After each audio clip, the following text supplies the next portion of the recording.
I'd like to call the meeting of the Housing Needs Study Committee to order, June 15, 2020 at 7 p.m. Present, I'm going to do the roll call. Carol Annist. Here. Mike Camillo. Steve Woods. Here. Bill Hall. He's here, just muted. Yep. And Maureen Lynch called to tell me she would not be able to make it tonight. So okay, Bill Hall's here. Thank you, Bill. Okay, the next item on the agenda is kickoff meeting / scoping review. So I will turn the meeting over to Glenn Chalder. I can't hear you. Your volume is too low. Yeah, Craig, either you're too far away or your volume is too low, but. Okay, I'll try to work on that. Yep. Well, good evening, everybody. I'm excited to have a chance to work with Newington on this exciting project. I think the purpose of tonight's meeting is just to get us all together, say hello to each other, and kind of set the stage for the work that I think is going to follow. To do that, I've put together this memorandum of kind of kickoff materials, and what I'd like to do is just kind of work through that.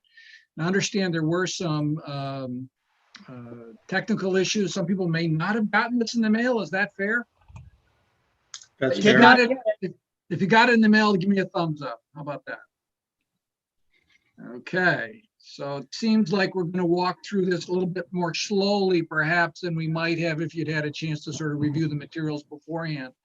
The purpose of these materials was really to kind of give you an overview of what the town has been doing in terms of housing related issues and set the stage and talk about what we want to try to accomplish as part of this work effort. As I think all of you know, the town is currently working on adoption of the Plan of Conservation and Development. There is a housing chapter in that plan that covers some of these issues as well, but not really to the specificity that we think we're going to be getting into as part of this plan. And we'll talk about that in a moment. So here on the first page of the memo is a summary of the work that was done by a housing committee back in 2006 to 2008. This committee was established by the town council, particularly with issues related to senior housing development at the New Meadow site and working with New Samaritan Corporation and doing other work as well. If you can go to page 2 on the report, I think the main findings were that they recognized, again, this was a senior housing project. There was a need for senior housing in town, not a lot of sites that were available, not a lot of funding that was available. And as a result, the confluence of activities at that time with A, a site, and B, a funding, and C, somebody who was willing to partner with the town, created an opportunity to move ahead. And then some of the recommendations down at the bottom of the page was that Newington is like many communities in Connecticut, and the POCD talks about this. There is a growing number of elderly households. Not all of the elderly households have the resources to support their lifestyle over their lifespan. And so there are likely to be growing needs, people on fixed incomes, et cetera. And that was an issue which was identified by them. So that was, I guess what, 12 years ago, the work was completed, the project was built, but that provided sort of a foundation for some of the work that we can build on as part of our effort here today. Any questions, comments, thoughts about the 2006 to 2008 Housing Study Committee, what they did and results of their work? Maybe just a comment. I think it was obviously targeted at that one housing project, so we didn't look really past that, but which was fine. It was put into place and the housing project was built, and I think it's been successful. So good to see that we did it and it worked. Yep, and I think the main reason I wanted to point it out, Steve, was because really what this shows is that for at least the last 14 years, the town's been very aware of this particular issue in terms of the need for housing for a growing elderly population. So I think we can move to page 3 if you're comfortable doing that, if you have the booklet with you. The next section of the kickoff materials gives an overview of the Housing Needs Study Committee, its formation, and the work that they have done. And again, this we're working with the Housing Needs Study Committee, so we're moving ahead with this particular effort. The Housing Needs Study Committee undertook a survey of the community with professor and students at Central Connecticut State University. They mailed a survey out to 13,000 households in Newington. They got 3,300 responses back. And those responses covered a lot of different questions related to housing. But there's some statistics here which were kind of relevant to the things that they were working on and we're probably going to be thinking about as well. 58% of seniors said they intend to stay in their current residence. And so how do we support these people moving forward? What do they need in terms of services or other programs? 65% of seniors expressed an interest in senior housing.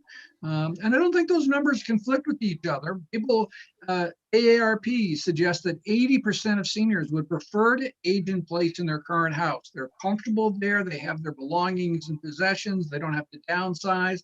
And as long as their lifestyle will support it and they can support and handle the cost of housing, et cetera, it's often people's first choice. But people also think in the back of their minds about what's going to happen in the future and what options do they have should that no longer be the most prudent course. 80% of seniors expected to pay less than $1,250 per month for housing in the future. And that number's from 10 years ago. So the question ends up being, what sort of income sources do they have and what is the cost of housing going to be? But that's what they discovered. And 10% of seniors expressed a high interest in living in subsidized or government-assisted housing. And this can generally be the people who are income constrained or housing cost burdened. And they're already feeling a pinch. And so what they'd like to do is try to find some relief to that.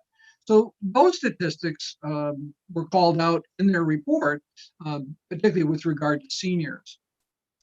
Down at the bottom of the page, they also conducted 3 focus groups at the time. They got together younger residents aged 18 to 29 in a focus group and asked them what their thoughts were. Generally speaking, from the report, they felt Newington was a wonderful place to live. There was great opportunities in the community for people like them. They felt that they would be delighted to have an opportunity to live in Newington. They were concerned about whether or not there were actually going to be rental units that were going to be affordable to people their age. And that's probably perhaps because they may not have had a lot of experience in the housing market just yet. But a positive vibe that Newington was an exciting and enticing place for them. Unfortunately, as the report pointed out, they weren't able to get any residents aged 30 to 54 to show up to participate in that focus group. Part of that issue and challenge can be that that's the age group that generally has younger kids and children and family stuff going on, and depending when and how, it can be a challenge sometimes to reach out to these people and get them to attend meetings. So it's unfortunate because often this age group takes care of itself, but sometimes they need some assistance. And then also they did a focus group for older residents age 55 and over, and those people again, well, there were so many wonderful things about Newington. They were excited about the community, but they felt there was a serious shortage of senior housing for people with fixed incomes or modest financial means. They gave some specific examples at that time about waiting lists and lack of preference for local residents. And if you get to the top of the waiting list and the unit that's available doesn't sort of meet your fancy, you either have to take it or you go to the bottom of the list, and then you may have to wait another year or a couple of years or whatever to get back to the top of the list. But these are some issues or concerns with people. So as part of the package that if you haven't got it all ready, you'll receive it soon, is the report that they actually prepared. And I think it's worth just reading through in terms of the survey and the survey responses and the results, et cetera, just to kind of provide some background information. Any questions about that survey report? Anything else that you think is important or relevant to the work that we're thinking about today? Glenn, do we know what the math would be for inflation on that 1250 if in today's dollars? I don't, but let me get that for you. I think the best way to do it, there's one way to gross it up, which is a consumer price index, which is there's also, we can start looking at the market data. One of the things I'm in the process of looking at as part of this study is the census is a data reporting system that takes a complete survey of the country once every 10 years. And the 2020 census has presumably already happened or wrapping up in terms of the data collection, but we won't get the results for a couple of years. But also the Census Bureau runs something called the American Community Survey, and they produce estimates for Newington and other areas, which are more recent. And so there's data available from 2018. And so we're going to be able to look at that data and start to get a handle on what the costs are today that people are actually paying, and who's cost burdened, et cetera, and be able to wrap that information into our work.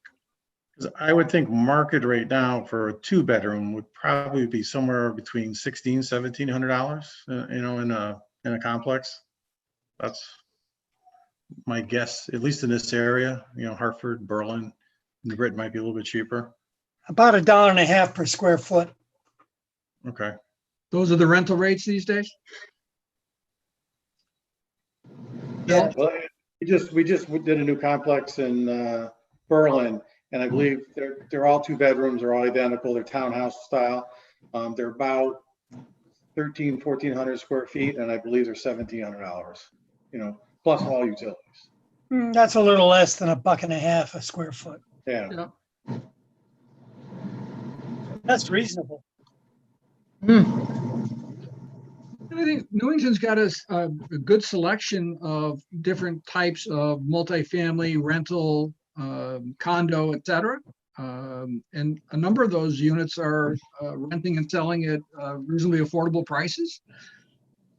So again, we're going to try to look at that as part of our inventory of work.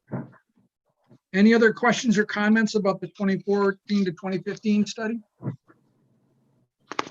Okay, page 4.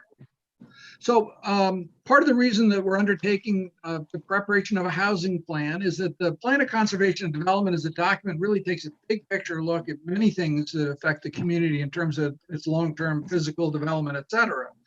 But in 2017, the legislature adopted a public act which requires that a municipality adopt an affordable housing plan and update it every 5 years. So the effective date of that public act was July 24th of 2017, and 5 years after that would be the deadline for a community to have prepared their plan. And this paragraph here identifies what the information is in the plan. And I think the key issue here is right in the first paragraph, the second sentence. State is asking each municipality to specify how the municipality intends to increase the number of affordable housing developments in the municipality. So even if Newington is successful in an exemption or builds units in the future, the state wants to know how you would intend to increase the number of affordable housing developments in the municipality. The remaining language in here is really sort of the process for adoption and keeping the plan up to date. And if it's not up to date, then you have to sort of explain why it's not up to date, et cetera. But I think it's really that second sentence in the first paragraph, which sets the stage for the work that we should perhaps focus on as part of this study. Any questions about this requirement or anything that you think is relevant for us to discuss as we move forward?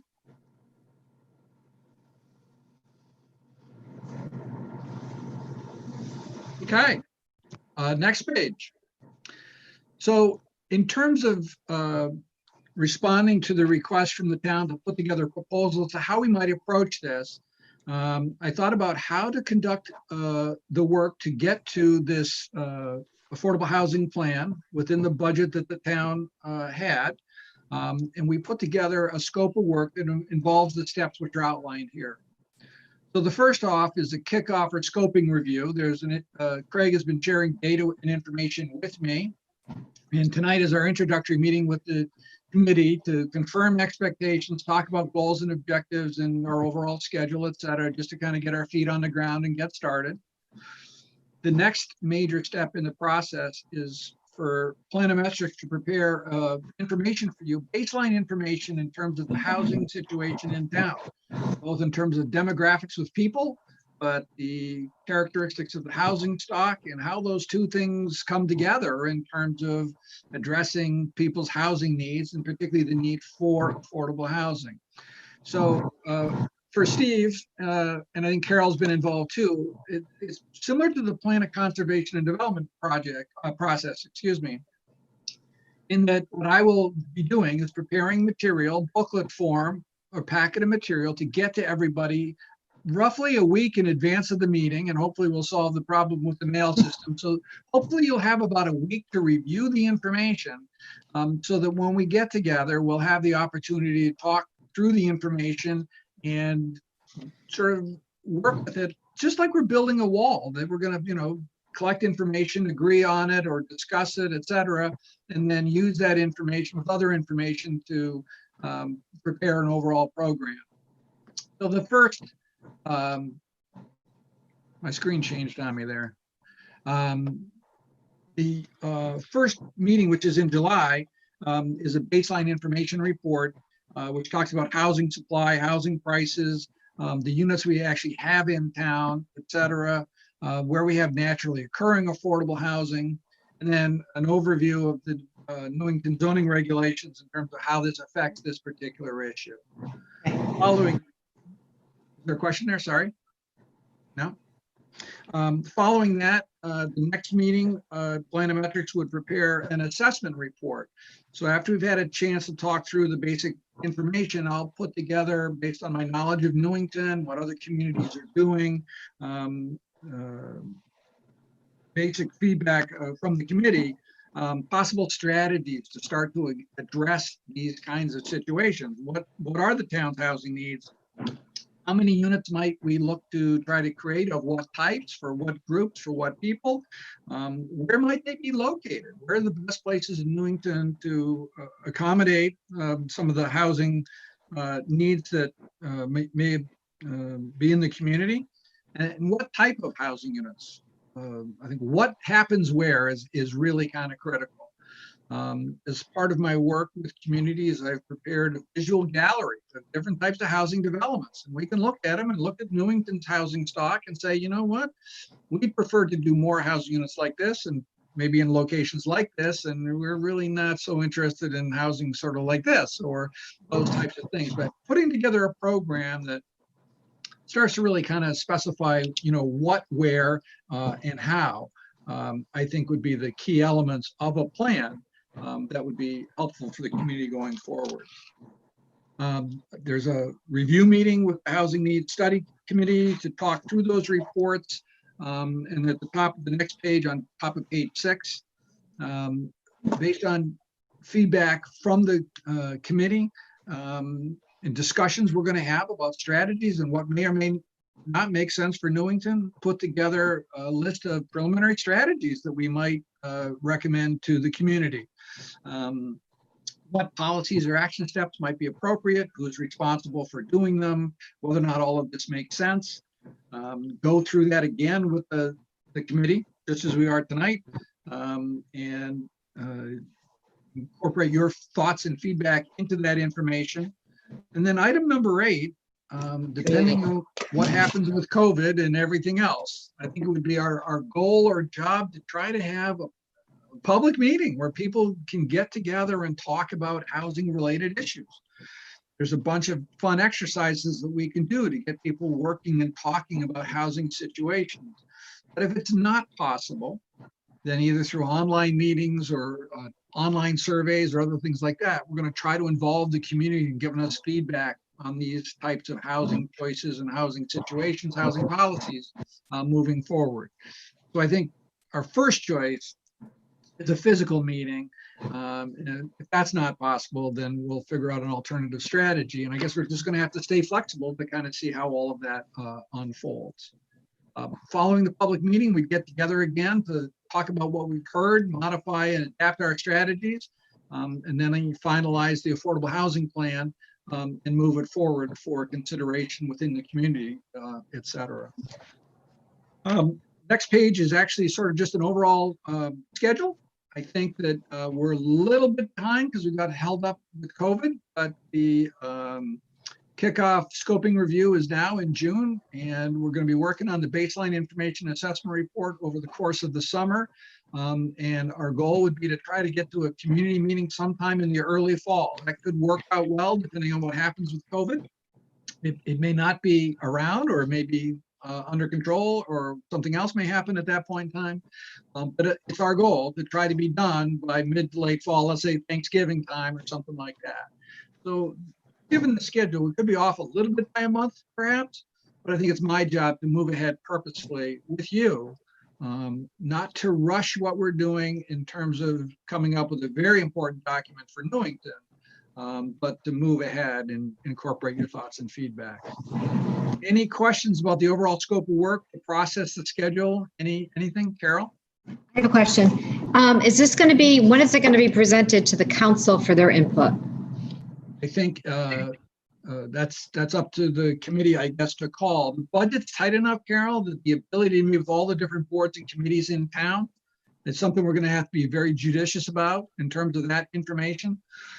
So I think the input from people such as yourself from the council would be very important. Okay. I can reach out to them separately and ask them for a Survey Monkey type of thing that they can provide information to me or individually or back to the group as a whole, whatever we think is appropriate. But going out to meet, for example, with planning and zoning directly, with the council directly, et cetera, we had to kind of make some choices in the budget, and those are some areas where we were a little judicious. Okay, thank you. So I would think, Glenn, though, once we get a preliminary report done and we agree as a committee, that would probably be the time to walk it back to the council to get it to them, and make sure that they bless it, or at least are on the same page as us, and move it forward that way. Well, I agree. I mean, we did the charge of this. I mean, this charge came from the council regarding the waiver. So I think it should go back to the council, at least for a little, even if we presented it to them, and Yep. then if they could reach out to us with questions individually. But I agree with Steve. I think that would be a good time to do it. Yeah, and we're a subcommittee of the council, right? I mean, that's what we're Correct. doing. We're doing the work of the council. I think the other thing that we need to stress through this, especially when we start meeting with the public, that while we're going to be talking about some specific areas in town, we're just making suggestions. We're not actually planning on building anything anywhere. All we're saying is kind of like, this is what we'd like to see, and this is where we think we would see it, but it doesn't necessarily mean that's where it's going to go. It could be anywhere that developer chooses, as long as it meets in all of the zoning regulations, you know? And I think we seem to have a hard time getting that out there, that once we start talking, people get a little bit focused and see that, you know, they hear the buzzword, and whether it be Newington Junction, the Cedar Street Station, Town Center, and that's what they think we're doing. And we're actually not doing anything other than trying to put a plan together that will allow developers to look at this plan and say, hey, you know what? I've got something that will probably fit in this matrix, and then we should be able to move it forward. And I think that's important. I think Great. I'm glad you guys have brought this up, because I think there's two commissions in town which are really important. One is the council, and I think planning and zoning too, that there are issues that they may want to be apprised of as part of their work. I do think we also need to be careful with residents because of the sensitivity for Newington Junction, et cetera. We aren't building anything, but I think what we can do is identify places where housing could help support the resurgence of the town center, which is something that came out of the town plan. So there may be ways that we can accomplish multiple objectives. And our goal is not to fundamentally change the character or ambiance of Newington, it's to try to make Newington an even better community in the future. So I think those are words well spoken, and a good recommendation, Carol and Steve, for talking to the council and to the Planning and Zoning Commission. The only other thing I'd like to bring up, Glenn, before you move on, is that, and I was surprised by this, that if you remember at the zoning meeting, I questioned you on it a couple of times, But believe it or not, while we've been talking about how we're an aging community, we're actually going to start turning that around. And not that we're going to go back to real young community, but nonetheless, the average age is dropping in the next 10 years, not going up, which is a good sign, I think. I think it's a really good sign. I was surprised by that when you brought that to us, Glenn. Yep. That to me is signs of a vibrant community. It is, and I do real estate closings, real estate law, and I will tell you, most of the closings I do in Newington there's a lot of younger families moving in. So you're starting to see that resurgence, which I think, will definitely help us. And And where we I- need to go. I think when we look at the time frame that housing was built in Newington, and realizing that sort of the age that people generally are when they settle into a community, it's reasonable to anticipate that there could be some turnover in the future as people age. And Newington is well located between Hartford and New Britain. We've got transit. We got a lot the Berlin Turnpike, housing. I mean, even from the focus groups 10 years ago, people talked about all the assets that the community has. So there's no reason to expect that wouldn't happen. The challenge that most communities face is that, as we saw in the initial 2006, 2008 report, I think it was 65% of people said they want to age in place, so they don't want to move. When they move, I think there's all sorts of locational advantages that will work well for us. Okay, well, again, I think we're on the right track, Glenn. I thank you for all the work you put into this so far. It looks like you're taking us down the road we want to go. Well, I think I want to be a good listener too. I want to help you guys make good choices on this.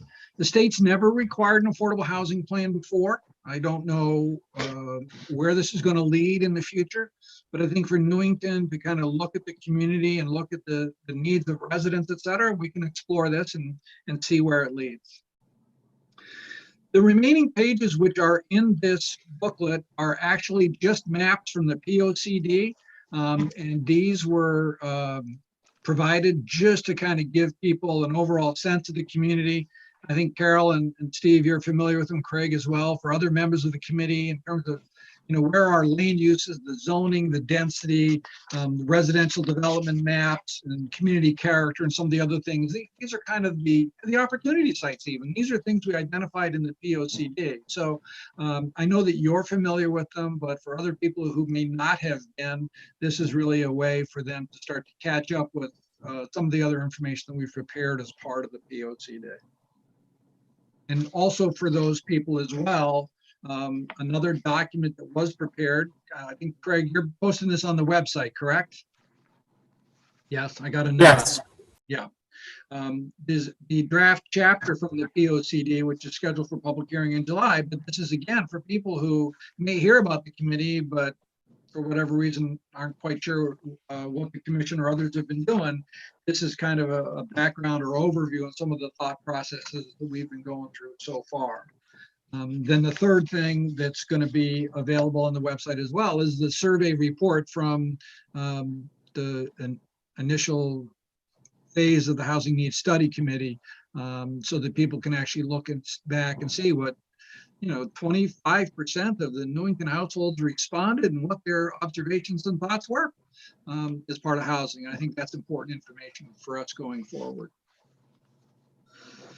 So I think understand from the committee that the overall process seems to make sense. The schedule makes sense. If I put you on the spot and asked you, what are your expectations for the process, or what sort of goals and objectives do you think the committee or the Newington should have on this issue? What might your response be? I'll go. I hope that this process gets us to the point where when we publish this, we can attract several developers that are looking to move forward and add some housing to our town that I think is needed in an area that where we definitely know we have the need, and hopefully we can get it done and do it right. But again, this is just a tiny piece of it. We're the first part. It's kind of, for me, the message it sends out is that we're open. Come talk to us. And then this is what we were thinking, share what you're thinking, and then we'll go from there. Thank you. Anybody else? No, I agree with Steve. I think this will be a really good blueprint of how we can proceed in the future. And, you know, we can take control of this situation rather than having a developer come in and try to put something where the residents don't want it. So if we can identify some good sites, which there are some, I think we're going to be ahead of the 8 ball. Anything else? Craig, you got anything to add? I'm sorry, what was that, Glenn? You got any goals and objectives or expectations from the process? No, nothing that you haven't already covered. Well, Craig, you fixed your volume problem. Yeah. Yes, I did. I found a bar to move over. Glenn, do you have any suggestion I would make, and Craig can back this up? The mail has not been good for the last couple months here. The packets are coming very, very, very late. If it's anything is possible that you could get scanned in and emailed. I mean, I love having the packet because then I can mark it up to paper. Yeah. But at least if you get it to us, you know, we can at least look at it ahead of time. Because like I said, there's still no packet here from me, and it'll probably come tomorrow. You usually get it the day of or the day after. Day after. Yeah, I think I'll work with Craig and Cindy on this. I think the information, I got it to Craig after he had sent out the initial information. So I'm going to take the hit here, if you will, for it being a little bit late. But I think it was in town hall hands by Tuesday or Wednesday. And I think, you know, that's certainly a situation where it can be emailed out and get it. But I think what we're going to try to do is physically get it to you, because I'm kind of like you, Steve, that I read something, I want to scribble in the margin, I want to That's cross what I- things out, you know.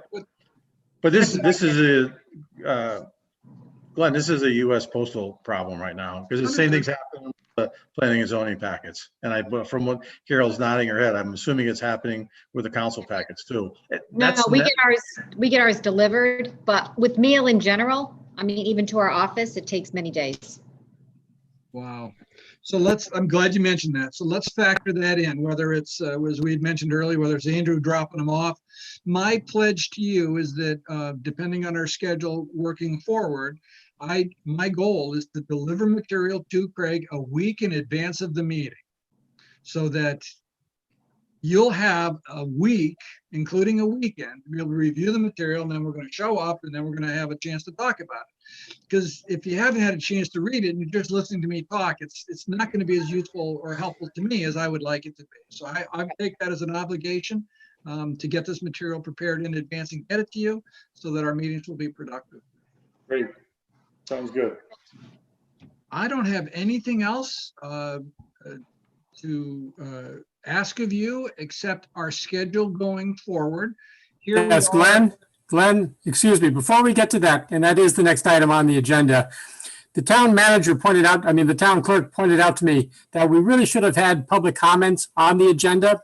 So at this point, if the committee doesn't mind, I'd like to ask James to open it up, or whatever the Zoom term is, to let anyone who's in the waiting room to ask a question or make a comment at this point. Yeah, we do have one attendee. That would be Miss Squillicoat. If she'd like, she could raise her hand and I can unmute her, or I can do it for the committee just automatically. It's up to you. Well, let's wait for her to raise her hand. Okay.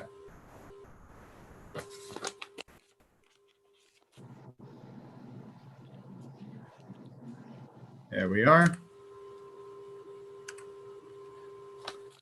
You are unmuted, Barbara. Please state your name and address for the record, and then go ahead and speak. Barbara Squillicoat, 275 Beale Street.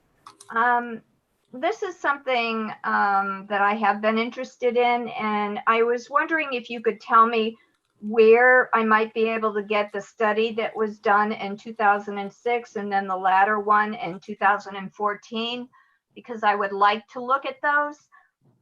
Plus, too, I think one of the things that's really kind of disturbing at this point is when everybody's talking about affordable housing, the market value today, and I see a lot of this not only in our town, but going to Berlin or to Weathersfield, and you're talking about anywhere from $1,600 to $1,800. That's all well and fine for some, but if you're talking senior housing, I don't think that that plays into that plan. So I'm hoping during these discussions that you're going to be breaking this out and not just be looking at the young coming into this town. And that's all I have to say. But again, like I said, I would like to see the studies on the previous years where this was done. So if you could tell me where I need to look for those, I'd appreciate it. Thank you. Yes, Barbara, some of them are already on the town planner webpage, but I'm realizing now they're not maybe organized as well as they should be. So within the next day or so, I will create a new webpage on the town website specifically for this effort here, and I will have links to all those documents that we've talked about. Thank you.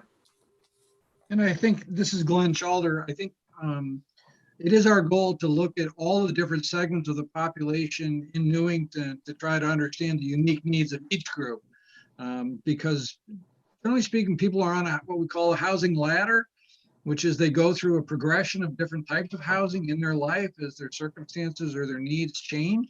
And the question is, what are people's next steps on the housing ladder? For some people, they're trading up, and for other people, they're trading down.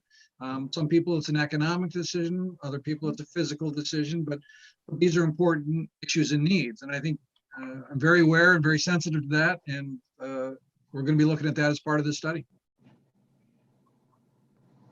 Thank you. Thank you. I think, Craig, is there on the agenda is just, it very much helps me if we can agree to sort of a desirable meeting date. I think today is the third Monday of June. And so if Mondays was generally going to be acceptable and we were to say the third Monday of the month, that now gives me a schedule to shoot for, and that I would know that our meeting in July, for example, would be on July 20th.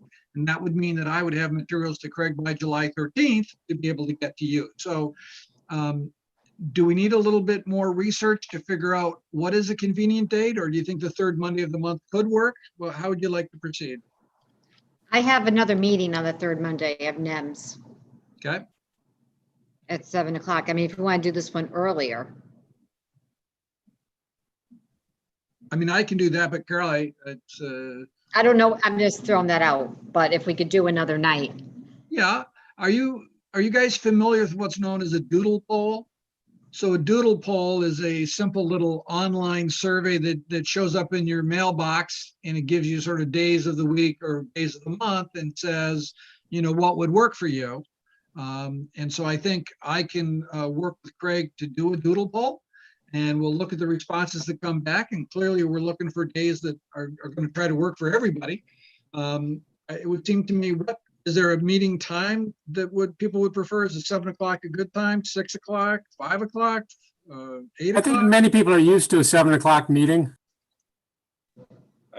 Again, I could do earlier. I could do earlier. Earlier might be better. The problem is 7 o'clock conflicts with a lot of other meetings that we have. So, I mean, I'm assuming this is usually going to go hour and a half tops, right? Yeah, I would think that it's been my experience over the years that when we start getting beyond an hour and a half towards 2 hours, people's brains start to get fried, because we're going to be talking about some sort of, challenging issues, and it's going to be a bit of a challenge. So let Craig and I put together a Doodle Poll, and we'll work on sort of an evening time window type of thing. Maybe it's 4 or 5:30 or 7, something like that, and just get people to mark off what they're comfortable with. We'll see what we get for a response, and then we'll just email everybody and say from here on out, our desirable meeting day is I guess we're not going to do Friday, Saturday, or Sunday, but we'll find another day of the week to make that happen. Okay. It seems like we have more meetings now that Zoom is the way to attend. Yeah. Yeah, it's an interesting world we find ourselves in, isn't it? So that was the last action item on the agenda. So I guess if any commissioner or committee member would like to say anything before we adjourn?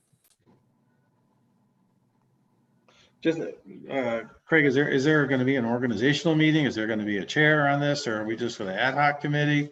Oh, Just good curious. question. That's right. There's no chair to the Housing Needs Study Committee.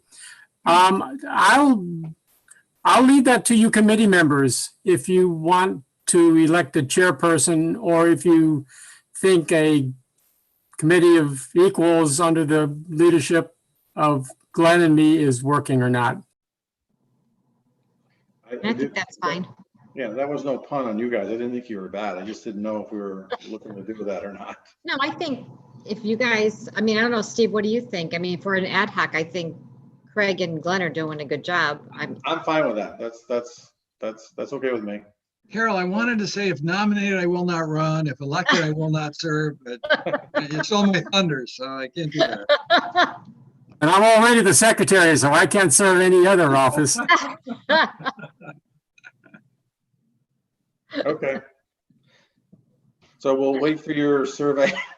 Yeah, we'll get that out to you in the next day or so, just so Yep. that I think for all of us going forward, once we have the date locked down, and particularly for people who couldn't make it this evening, I think we'll get it all organized and then we'll be ready to proceed with our scope of work. Yeah, we're missing two, right? Maureen and Mike. Yes. Right, yes, and we knew Maureen wouldn't be here. I don't know why Mike is not. Okay. All I'll get right. on the Doodle Poll tomorrow. Thank you. Thank you so you. much. All right, well then I guess I'll call for a motion to adjourn. So moved. Second, All in favor? Aye. aye. All right, thank you, everybody. Talk to night. you guys soon. Thank you.